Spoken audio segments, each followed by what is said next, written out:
नमस्कार दोस्तों, इंदो की आवाज़ चैनल में आपका स्वागत है। आज की हमारी कहानी का नाम है बुरे कर्मों की सज़ा।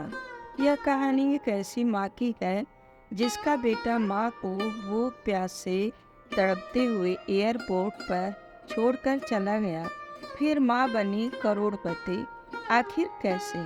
और फिर माँ ने दी अपने बेटे को बुरे कर्मों की सज़ा।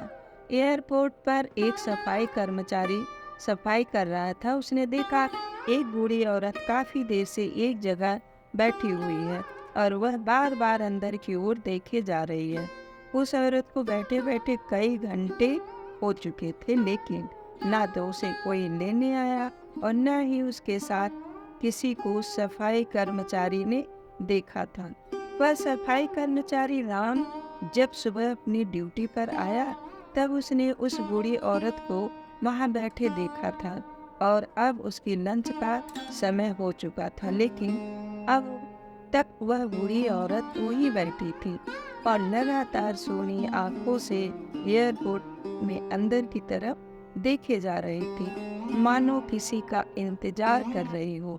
उस बुजुर्ग महिला को उस अवस्था में देखकर सफाई कर्मचारी को उस पर तरस आ गया और वह उस बूढ़ी औरत के पास जाकर कहता है, अम्मा जी, आप कहाँ जाएंगे और यहाँ आप किसका इंतजार कर रही हैं? क्या कोई आपको लेने आ रहा है? राम के सवाल पर बूढ़ी औरत बोली, कमलेश बेटा मेरा अभी अंदर गया है, पता नहीं उसे क्यों इतना समय लग रहा। तुम जाकर अंदर पता कर सकते हो क्या कि वह अभी तक क्यों नहीं आया? दरअसल मैं अपने बेटे के साथ ही यहाँ तक आई। वह मुझे अपने साथ मुंबई लेकर जा रहा है। अगर हो सके तो मेरे बेटे को बुला दो। वह अंदर गया, पता नहीं कैसे इतना समय लग गया, शायद आता ही होगा। तब राम कहता है, अम्मा जी, आपका बेटा जब आ जाए तब आप उसके साथ चली जाना। अगर आपको भूख लगी है तो मैं आपके लिए कुछ खाने को ले आऊं? वह बुजुर्ग औरत हाथ जोड़कर मुस्कुराती हुई बोली, नहीं बेटा, तुम्हारा बहुत बहुत धन्यवाद जो तुमने मुझे खाने के लिए पूछा तो सही, लेकिन तुम परेशान मत हो। मेरा बेटा किसी भी समय आता होगा और अगर मैं उसे यहाँ नहीं मिली तो वह परेशान हो जाएगा, इसीलिए मैं यहाँ से कहीं नहीं जाना चाहती। राम समझ चुका था कि अब इन वृद्धा माताजी का बेटा कभी वापस नहीं आएगा। वह बोला, माँ जी, बुरा मत मानिए, लेकिन यहाँ रोज तीसरे दिन ऐसा कोई न कोई तो मिल ही जाता है कि जिसका बेटा बहू या उसके बच्चे उसे यहाँ छोड़कर चले जाते हैं। और यही नहीं, कभी मंदिर में, कभी सड़कों पर, ऐसे ही आजकल के बच्चे अपने माँ बाप को कहीं भी छोड़कर चले जाते हैं। इस पर वह अम्मा जी थोड़ी नाराज तो हुई, लेकिन बोली, नहीं बेटा, तुम ऐसा कैसे कह सकते हो? क्या तुम मेरे बेटे को जानते हो? क्या फिर तुम यह कह सकते हो कि मेरा बेटा मुझे यहाँ छोड़कर चला गया? यदि तुम सच में मेरी मदद करना चाहते हो तो अंदर से आकर देखो, वह अंदर ही कहीं होगा। राम अंदर देखकर आया और आकर बोला, देखा माँ, मैंने आपसे पहले ही कहा था आपका बेटा अंदर कहीं नहीं है। यह सुनकर वह थोड़ी सी परेशान हो गई, फिर भी वह खुद को समझाते हुए बोली, कोई बात नहीं, हो सकता है कि कुछ काम आ गया हो, थोड़ी बहुत देर बाद आ जाएगा। अब राम भी वापस अपने काम में लग गया और अब धीरे धीरे शाम ढलने लगी थी और राम अपने घर जाने को था। अंधेरा होने लगा था और एयरपोर्ट पर लाइट्स भी जल गई थी। अब गर्मी कुछ कम थी, शाम के समय थोड़ी थोड़ी सर्दी पड़ने लगी थी। बेचारी बुढ़िया औरत अपनी साड़ी के पल्लू से खुद को ढकने की कोशिश कर रही थी और ठंड से कांप रही थी। राम एक भला आदमी था। उसने उस वृद्धा महिला के पास जाकर कहा, माँ जी, आप कुछ नाम पता आपको पता है? वे महिला बोली, बेटा, मेरा नाम मालती देवी है और मैं अपने बेटे के साथ यहाँ आई थी। दरअसल वह कुछ दिन पहले ही मुझे गांव से यहाँ शहर अपने पास लेकर आया था और अब बड़े शहर में उसका तबादला हो गया, तो वह मुझे अपने साथ लेकर वहीं जा रहा था। कब से उसका इंतजार कर रही हूँ, पर नहीं आया। सफाई कर्मचारियों ने उनके साथ कोई जबरदस्ती नहीं की। बोला, माता जी, यदि आपका मन हो तो आप मेरे साथ मेरे घर चल सकती हैं। मेरे परिवार में मेरी पत्नी है और 2 बच्चे हैं। अगर आप चाहो तो सुबह यहाँ वापस आ जाइएगा। इस पर मालती जी ने बोली, नहीं बेटा, अगर मैं यहाँ से चली गई और मेरा बेटा कमलेश यहाँ आया तो वह मुझे ढूंढेगा, और अगर मैं नहीं मिली तो वह कितना परेशान हो जाएगा। तुम जाओ बेटा, मैं ठीक हूँ। राम मालती देवी जी को सौन उड़ाते हुए बोला, अब आप मुझे बेटा कह रही हो तो आप यहाँ आराम से बैठिए। मैं अपने साथी को कह कर जाता हूँ। अगर आपको किसी चीज़ की ज़रूरत लगे तो बता दीजिएगा। और हाँ, आप यह शाल ओढ़ लीजिए क्योंकि रात के समय सर्दी पड़ने लगी है। खामखा आप बीमार हो जाएंगे। तब मालती देवी जी ने शॉल ली और उसे ओढ़ कर बैठ गई। वह राम को लाखों दुआएं देने लगी। अब राम को भी काफी समय हो गया आता, वह अपने घर के लिए निकल गया और अपने घर जाकर उसने अपनी पत्नी को आज की घटना के बारे में बताया।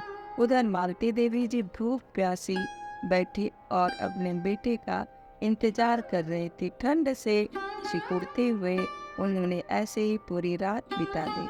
अब वह बहुत चिंतित थी क्योंकि वह अपने बेटे के अलावा किसी और को जानती भी तो नहीं थी। एक राम ही तो था जिसने आगे बढ़कर मदद देना चाहा, लेकिन अब तो वह भी नहीं था। वो बेचारी पूरी रात ठंड में ऐसे ही बैठी रही। अगली सुबह जब राम वापस आने अपने कमरे पर आया तो उसने देखा कि मालती देवी जी अभी भी वहीं बैठी हुई थी। राम ने आते ही सबसे पहले उनसे बात की और पूछा, अम्मा जी, अभी तक आपका बेटा नहीं आया क्या? नहीं बेटा, पता नहीं बेटा कहाँ चला गया, रोती रोती मालती देवी जी बोली। तो राम ने उन्हें पानी पिलाकर शांत किया और बोला, अम्मा जी, मैंने आपसे नहीं कहा, लेकिन मुझे कल ही शक हो गया था। आप माने या ना माने, आपका बेटा आपको यहाँ छोड़कर हमेशा के लिए चला गया है और अब वह आपको लेने कभी वापस नहीं आएगा। यह सुनते ही मालती देवी जी जोर जोर से रोने लगी। उनकी हालत देखकर राम को उन पर बहुत तरस आ रहा था। उसने कुछ ना कहा पर सोचने लगा कि अब शायद यह माताजी अपने किसी जानकार के यहाँ या फिर अपने घर वापस लौट जाएंगी। राम अपना काम करने के लिए चला गया और मालती देवी जी वहीं बेंच पर बैठी बैठी रोती रही और अचानक बेंच से गिर पड़ी तो वहाँ लोगों की भीड़ लग गई और आसपास के सभी लोग वहाँ आने लगे। लोगों की भीड़ देखकर राम भी वहाँ आया। एयरपोर्ट के अन्य कर्मचारी भी वहाँ एकत्रित हुए थे। राम ने आकर देखा कि मालती देवी जी नीचे जमीन पर गिर गई थी। वह थोड़ा दौड़ा गया। उसने उन्हें तुरंत उठाया और फिर से बेंच पर लिटाया। इतने में ही एयरपोर्ट के अनंत कर्मचारी वहाँ उपस्थित एक डॉक्टर को ले आए, जिसने आकर बताया कि वह औरत कमजोरी के चलते बेहोश हो गई। पानी के छींटे मारकर उन्हें होश में लाने के बाद सभी अपने अपने काम पर लग गए और राम ने उनसे पूछा, माँ जी, आप बेहोश कैसे हो गई? डॉक्टर ने बताया, कमजोरी हुई थी। क्या आपने कल से कुछ भी नहीं खाया? मालती जी ने ना में गर्दन हिलाते हुए कहा, बेटा, मैं तो यहाँ अपने बेटे के भरोसे ही बैठी थी। मुझे क्या पता था कि वह मेरे साथ ऐसा करेगा। मेरे पास एक पैसा भी नहीं था जो मैं कुछ खरीद भी पाती। राम को उनकी दशा पर और ज़्यादा तरस आ रहा था। वह बोला, माँ जी, आप मेरे साथ चलिए।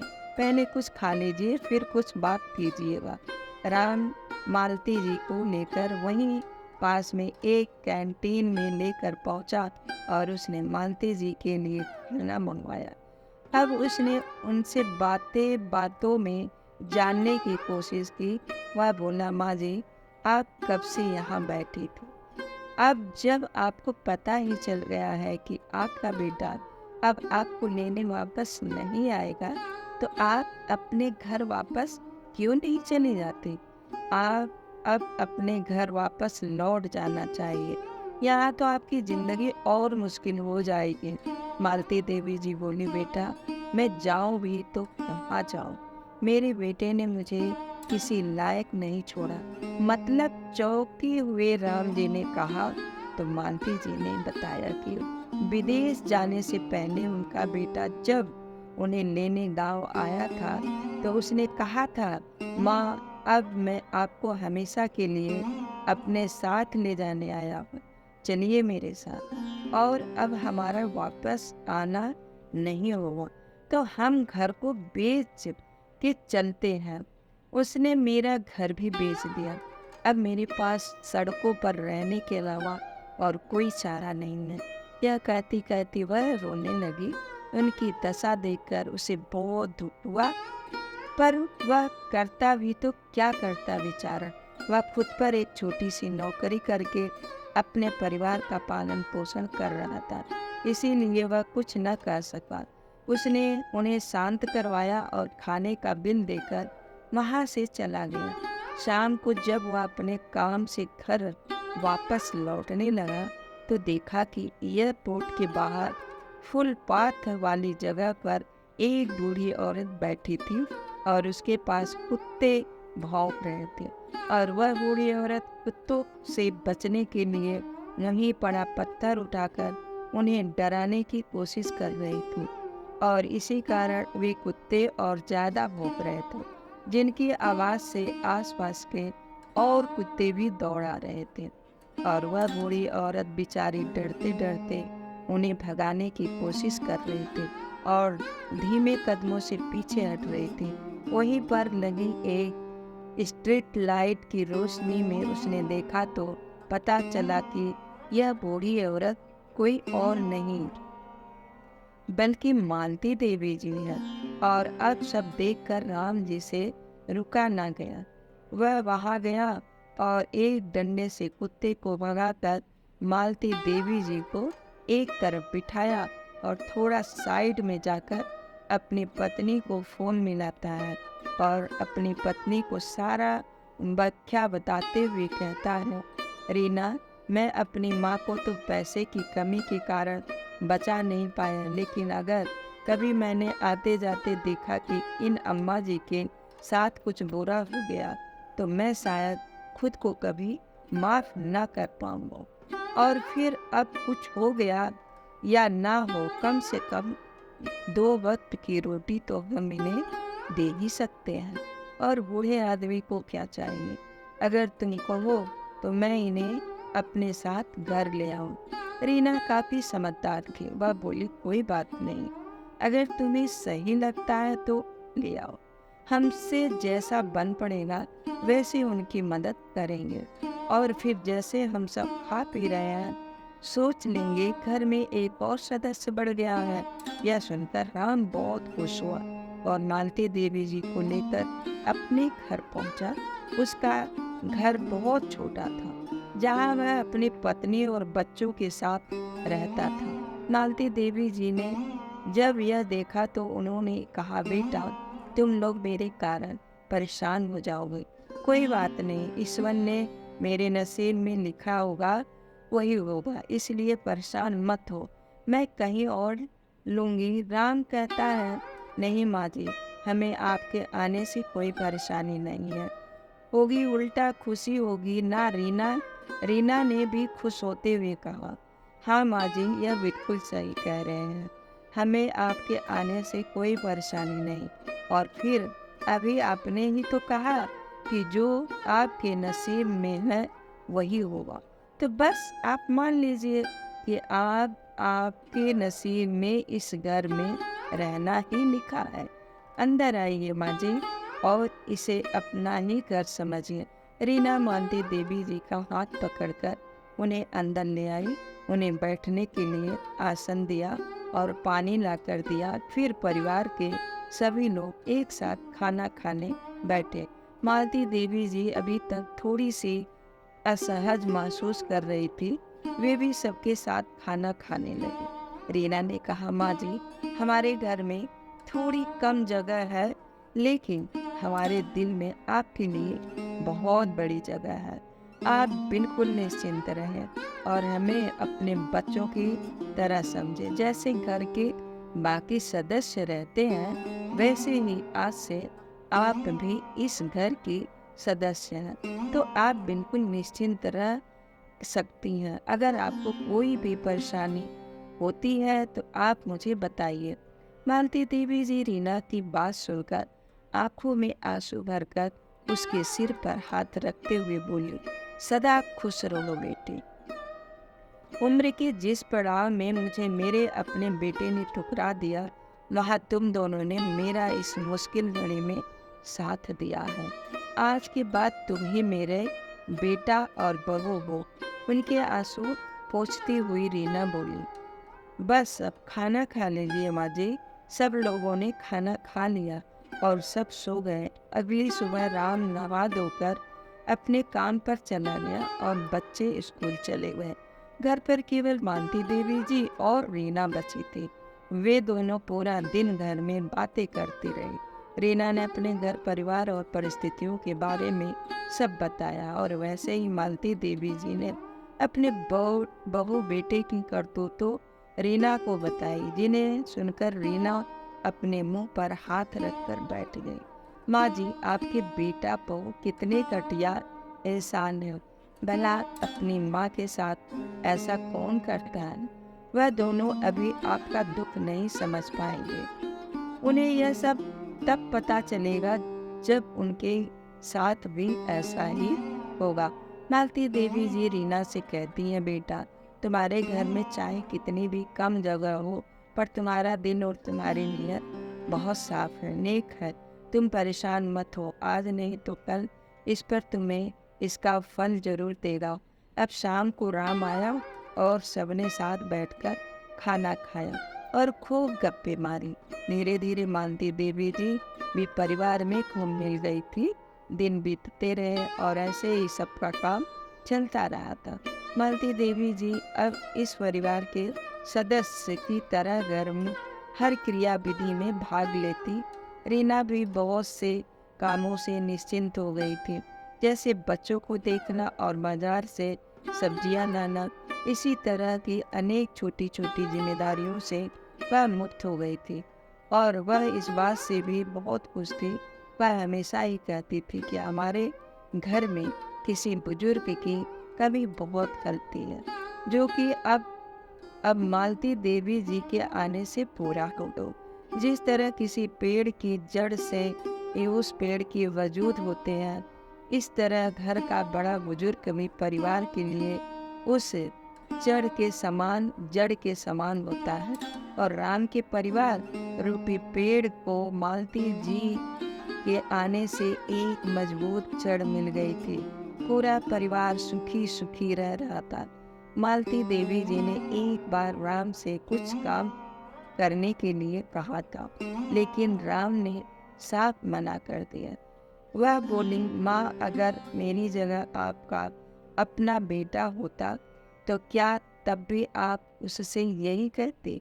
मुझे आपसे काम करना पड़े, अभी इतने बुरे दिन नहीं आए माँ, और अगर ज़रूरत होगी तो मैं और रीना दोनों ही ना, आप घर पर आराम से रहिए और हम दोनों काम कर लेंगे।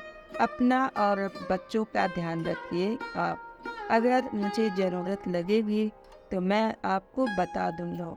रीना भी कहीं काम देख लेगी, पर अभी सब कुछ ठीक चल रहा है ना, तो आप परेशान मत होइए। यह सब सुनकर मालती देवी जी कुछ और कह ही नहीं पाई और चुपचाप गर्दन हिलाकर बैठ गई। यह सब देखकर रीना हंसने लगी। तभी बोली, मैंने तो आपसे पहले ही कहा था, पर आप ही थे, आप मेरी सुनती ही कहाँ है। अब ठीक है ना, अब तो आपको मानना ही पड़ेगा। आपके बेटे ने जो कह दिया, यह कहकर रीना जोर से हंसने लगे और मालती देवी जी के पास आकर उनके कंधे पर हाथ रखकर बोली, माँ जी, आप खामा परेशान होते हैं, आप निश्चिंत रहे, सब हो जाएगा। यह कहकर रीना किचन में चली गई और सबके लिए स्वादिष्ट नाश्ता बनाकर लाई। नाश्ता करके राम और बच्चे स्कूल गए और रीना घर के कामों में लग गई थी। तभी मालती देवी जी ने कहा, बहू, मैं सब्जियां ले आती हूँ, मुझे थैला दे दो। मालती देवी जी थैला देकर सब्जियां खरीदने निकल गई। बाजार से सब्जियां खरीदकर लौट ही रही थी तो हाथ में छोटा सा माइक लेकर एक लड़का लॉटरी की टिकट बेच रहा, जिसमें हर एक टिकट पर 1 रुपए की थी और लॉटरी की रकम 10 करोड़ रुपए की थी। ना जाने मालती देवी जी के मन में क्या आया कि उन्होंने वह टिकट खरीद ली और वह घर चली गई। घर जाकर उन्होंने सब्जियां रीना को दे दी। रीना जब घर के कामों से फ्री होकर बैठी तो मालती देवी जी ने उसे टिकट दी और कहा, बेटा, इसे संभाल कर रख लेना, क्या पता हमारा नसीब भी खुल जाए। रीना बोली, माँ, यह आप क्या ले आई? यह सब झूठी बातें होती है, मैंने आज तक किसी की लॉटरी लगती नहीं देखी। खैर कोई बात नहीं, आपका मन है तो मैं इसे रख ही लेती हूँ। यह कहकर रीना ने वह लॉटरी की टिकट अपने पर्स में डाल दी। मालती देवी जी जब भी सब्जियां लेने जाती तभी एक टिकट ले आती और जब महीने के अंत में उन टिकटों की विजेता की घोषणा होने वाली थी तब उस लड़की ने टिकट देते समय बताया कि माँ जी, आप टीवी पर यह वाला चैनल लगा कर रखना, इस पर लॉटरी की विजेता घोषित किया जाएगा और अपनी टिकटों को भी संभाल कर रखना। टीवी पर जो पता बताया जाएगा आपको टिकट लेकर वहां जाना होगा। अगर आपका नंबर आ जाता है तो मतलब, अगर आपकी लॉटरी लग जाती है तो ठीक है। मालती देवी जी ने सारी टिकट रीना को संभाल कर रखने के लिए दी थी और जाकर रीना से वह टिकटें मांगने लगी। वह बोली, रीना, कल बहुत जरूरी दिन है बेटा, कल लॉटरी की विजेता घोषित किया जाएगा। इस बारे में रीना या मालती देवी जी ने राम को नहीं बताया था और मालती देवी जी ने इस बार भी रीना को रोक दिया। वे बोली, रीना, रहने दो, जब लॉटरी लग जाएगी तब बता देंगे और अगर नहीं लगी तो सोच लेंगे, हमारे इतने पैसे हैं, हो गए, मन का क्या समझाना है। बेटा, खामा अगर राम ने भी उम्मीद लगा ली तो उसे भी दुख होगा, इसलिए रहने देते हैं। रीना भी मान गई और दोनों राम के जाने के बाद टीवी खोलकर बैठ गई और अब लॉटरी का विजेता घोषित किया जाना था।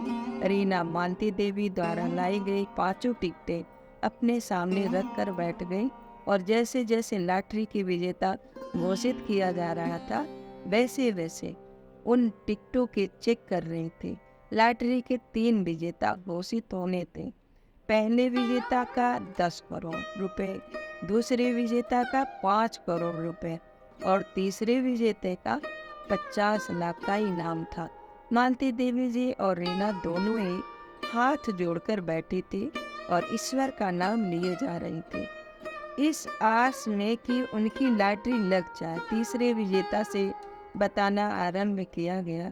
सबसे पहले तीसरे विजेता का नंबर घोषित किया गया, उसके बाद दूसरे विजेता का, लेकिन मालती जी की एक भी टिकट में उन दोनों में से एक भी नंबर नहीं आया।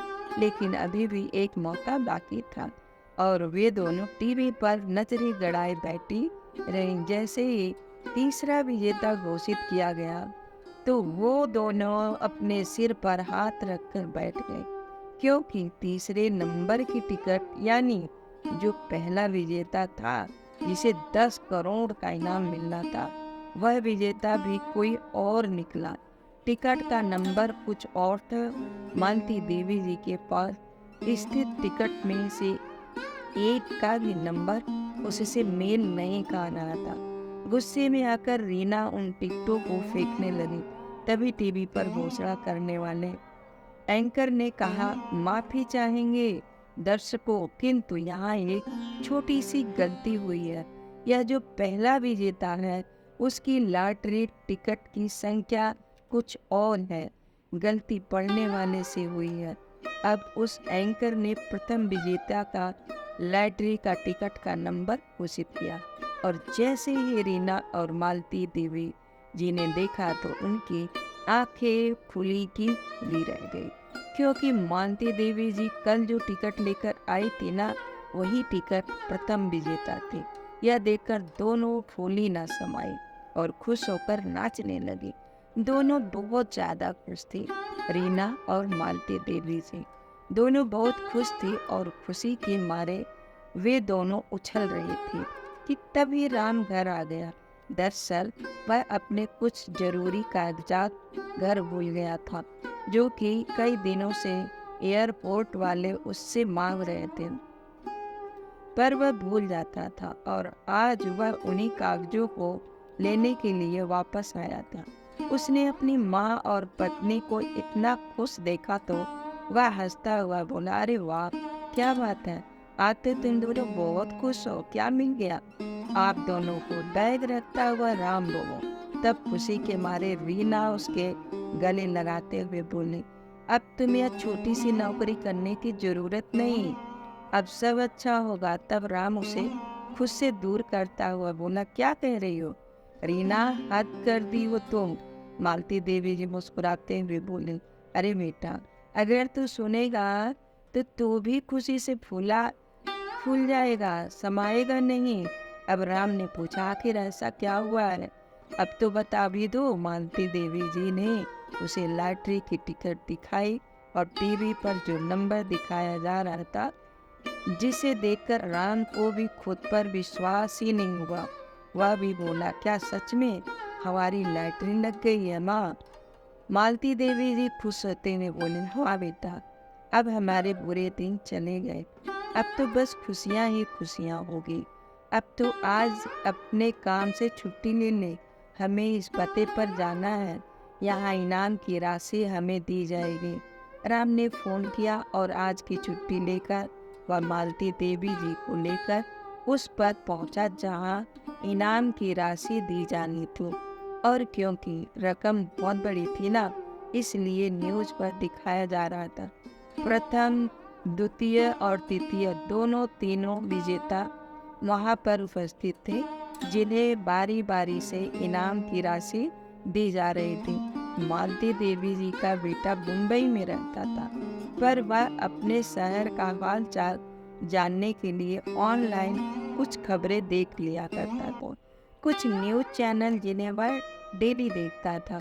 जैसे ही उसने न्यूज़ खोली तो उस पर अपनी माँ को देखकर वह चौंक गया, और जब उसे पता चला कि उसकी माँ के 1 करोड़ रुपए की मालकिन बन गई है तो वह फूला न समाया और अपनी माँ को लूटने के इरादे से वह अपने शहर के लिए निकल पड़ा। पर वह जाता कहाँ, उसे तो एड्रेस ही नहीं पता था। उसने एयरपोर्ट पर कर्मचारियों से पूछा तो उसे राम के घर के बारे में पता चला। वह राम के घर जा पहुंचा, किंतु राम और उनका परिवार वहां से शिफ्ट हो चुके थे। और होते भी तो क्यों ना, भला कभी किसी करोड़पति के एक छोटे से कमरे के घर में रहते हुए देखा है आपने? वह तो उनकी मजबूरी थी, जिस कारण वे वहाँ रह रहे थे, और ईश्वर ने आज उन्हें इस लायक कर दिया तो वह अपने नए घर में चले गए।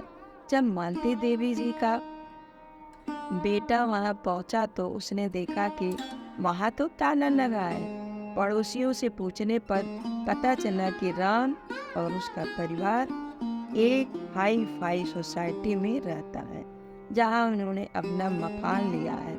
पड़ोसियों से पता चला मालती जी का बेटा भी उस पते पर चला गया। उसने जाकर देखा कि दरवाजे पर एक चौकीदार बैठा हुआ है, और अब वह उस चौकीदार से कहता है, सुनिए भाई साहब, यहाँ इस घर में एक मालती देवी जी के नाम की औरत रहती है, वह मेरी माँ है। आप जाकर उनसे कहें कि आपका बेटा कमलेश आपसे मिलने आया है, या फिर आप मुझे अंदर जाने दीजिए। गार्ड ने उसे वहीं रोक लिया और बोला, मैं फ़ोन करके पता करता हूँ।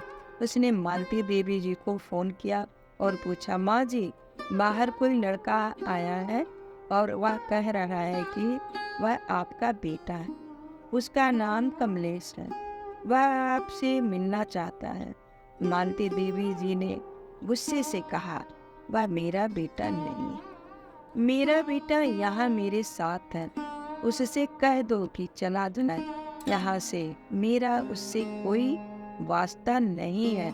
मालती देवी जी के मना करने के बाद चौकीदार ने उसे वहीं रोक लिया और वह अब मन ही मन सोचने लगा कि किस तरह वह अपनी माँ से मिले और किस तरह वह उन्हें मनाएगा, क्योंकि अब तक वह यह तो समझ ही चुका था कि उसकी माँ उससे बहुत नाराज है, जिन्हें मना के लिए उसे कुछ तो करना ही पड़ेगा मनाने के लिए, जिसके लिए उसने एक प्लान बनाया।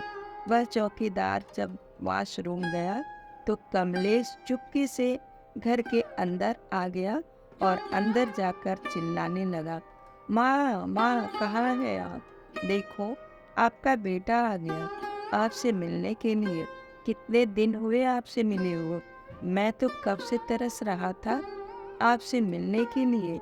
मालती देवी जी को देखकर आगे बढ़ता हुआ कमलेश बोला। जैसे ही वह मालती देवी जी के गले लगने को हुआ तो मालती देवी जी ने उसे धक्का देकर खुद से दूर कर दिया और राम को आवाज लगाई। राम अपने कमरे से दौड़ता हुआ आया। क्या हुआ माँ, आप चिल्ला क्यों रही हैं? आप तो ठीक है ना? तब मालती देवी जी ने अपने बेटे की तरफ उंगली करते हुए कहा, राम, इस नालायक को इस घर से निकाल दे, मुझे इसकी शक्ल भी नहीं देखनी है। राम को समझ ही नहीं पा रहा था। तभी मालती देवी जी का बेटा फिर से मामा करता हुआ उसके पैरों में लिपट गया। तब राम उसे उठाता हुआ बोला, तो तू है वह नालायक और कमीना बेटा जिसने अपनी माँ को तड़पने के लिए एयरपोर्ट पर छोड़ दिया, जिसने यह भी नहीं सोचा कि वह कहाँ रहेगी और क्या करेगी, वह अपना जीवन कैसे जिएगी, जिसने उन्हें जीते हुए मरा हुआ समझ लिया। आज उसे अपनी माँ की याद आई है। तुझ जैसे कमीने को तो मैं बहुत अच्छे से जानता हूँ, और तू यहाँ किस इरादे से आया है मैं वह भी जानता हूँ। निकल जा यहाँ से, वरना मैं तेरी जान ले लूँगा। राम ने धक्का देते हुए कहा। तब वह लड़का अपने हाथ के नस पर चाकू रखते हुए बोला, माँ, अगर आपने मुझे माफ नहीं किया तो मैं अपनी जान ले लूँगा। मालती देवी जी उसे इस तरह देखकर बोली, तुझे जैसा स्वार्थी कभी अपनी जान नहीं ले सकता, केवल दूसरों की जान ले सकता है। मैं अच्छे से जानती हूँ कि तू यह सब ड्रामा किस लिए कर रहा है। तब उस लड़के ने अपनी गर्दन पर चाकू रखते हुए कहा, माँ, मैं आपका ही बेटा हूँ और अब आपके ही साथ रहूँगी, और अगर आप इस बात के लिए नहीं मानती तो मैं खुद को मारकर आप लोगों के अपने हत्या के जुर्म में फंसा दूंगा। या तो मुझे भी यहीं अपने साथ रखो या फिर मुझे इनाम के वह पैसे दे दो, मैं यहाँ से चला जाऊँगा। राम ने जैसे ही उसे धक्का देने के लिए हाथ आगे बढ़ाया, वैसे ही उसने राम को खींचकर अपनी गर्दन पर चाकू रख दी, उसकी गर्दन पर, और मालती देवी जी को धमकी देने लगा, अगर आपने मुझे इनाम के पैसे नहीं दिए तो मैं इसे जान से मार दूंगा। मालती देवी जी राम की जान के खतरे में देखकर घबरा गई और बोली, नहीं नहीं, मेरे बेटे को कुछ मत करना, मैं तुम्हें जितनी भी रकम है वह देने के लिए तैयार हूँ। ऊपर खड़ी हुई रीना यह सब देख रही थी, जिस पर मालती देवी जी के बेटे कमलेश का बिल्कुल भी ध्यान नहीं था। रीना ने तुरंत पुलिस को फोन किया और सारी घटना की जानकारी दी। मालती देवी जी ने राम जी की जान बचाने के लिए रीना को आवाज़ लगाई और कहा, बहू, घर में जितने भी पैसे और गहने हैं सब भर ले आओ। मुझे मेरे बेटे की जान से ज़्यादा प्यारा कुछ नहीं है। तब यह सब देखकर कमलेश शैतानी से मुस्कुराहट लाते हुए बोला, अरे वाह, बड़ा प्यार है माँ बेटे में। अपने सगे बेटे से इतनी नफरत और इस पराये से इतना प्यार। तब मालती देवी जी बोली, सब कुछ तेरे कर्मों के कारण ही हुआ। जरूरी नहीं कि अपना खून है तो वही सगा है या वही आपका ख्याल रखेगा। तूने तो मुझे मरने के लिए छोड़ दिया था। उस वक्त मेरा यही बेटा था जिसने मेरा साथ दिया, तो भला मैं आज इसे यहाँ मर सब बातों में लगा था। और क्योंकि रीना ने पुलिस को फोन करके सारी स्थिति बता दी थी, तो पुलिस ने भी चुस्ती दिखाते हुए तुरंत कार्रवाई की। वह समय से पहले वहां आ पहुंची और सभी लोग इतने धीरे धीरे अंदर आए कि कमलेश को अंदाजा ही नहीं हुआ कि कब उसके सिर पर पुलिस इंस्पेक्टर ने गन तान दी और तभी एक कांस्टेबल ने आकर उसके हाथ से चाकू छीन लिया। अब कमलेश को पकड़कर पुलिस वाले ने ले गए और उसे जेल में डाल दिया।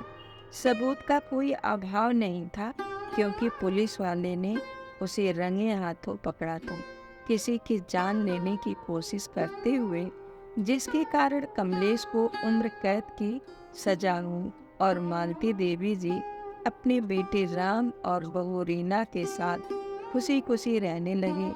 अब वे अपना जीवन बहुत सुखी व्यतीत कर रहे थे। शायद यह राम और रीना के कर्मों का फल था जो उन्हें मिला। उन्होंने एक ही मदद की और ईश्वर ने फलस्वरूप उन्हें इतना बड़ा तोहफा दे दिया। दोस्तों, जरूरी नहीं कि आपका अपना खून ही तो केवल वही आपकी सेवा कर सकता है या आपका ख्याल रख सकता है। कई बार पराये रिश्ते अपने इतने पास हो जाते हैं जितना आपके अपने रिश्ते भी नहीं हो पाए। खून के रिश्ते होने से ही सब कुछ नहीं होता।